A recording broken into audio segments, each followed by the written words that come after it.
मार्कण्डेय उवाच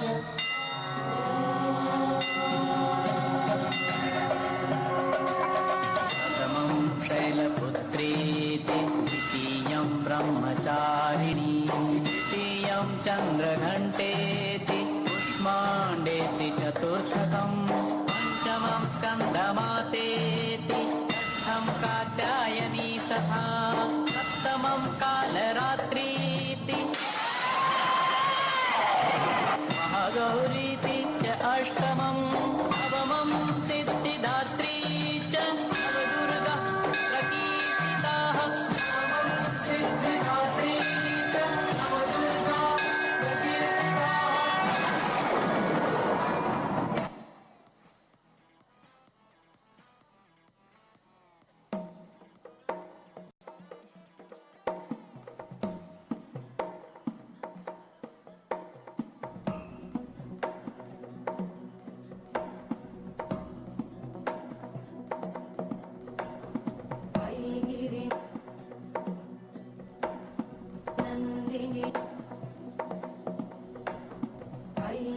नन्दिनि नन्दितमेदिनि विश्वविनोदिनि नन्दनुते गिरिवरविन्ध्यशिरोधिनि वासिनि विष्णुविलासिनि जिष्णुनुते भगवति हेशिति कण्ठकुटुम्बिनि भूरि कुटुम्बिनि भूरि कृते जय जय हे महिषासुरमर्दिनि रम्यकपर्दिनि शैलसुते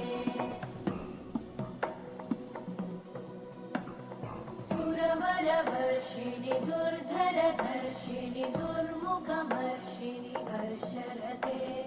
त्रिभुवनपोषिणि शङ्करतोषिणि कल्मषमोषिणि घोषरते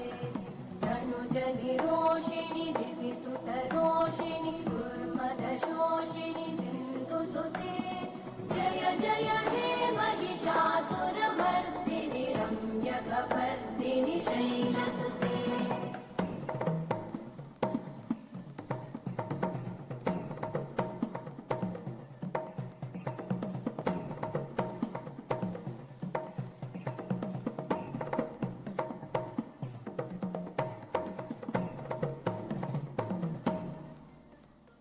जय जय जप्य जये जय शब्दपरस्तुति तत्पर विश्वनुते भण भण भिञ्जिमि भृङ्कृतनूपुर सिञ्चित मोहित भूतपते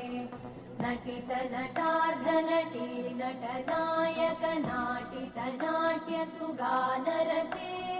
जय जय हे महिषासुरमर्दिनि रम्यकपर्दिनि शैलसुते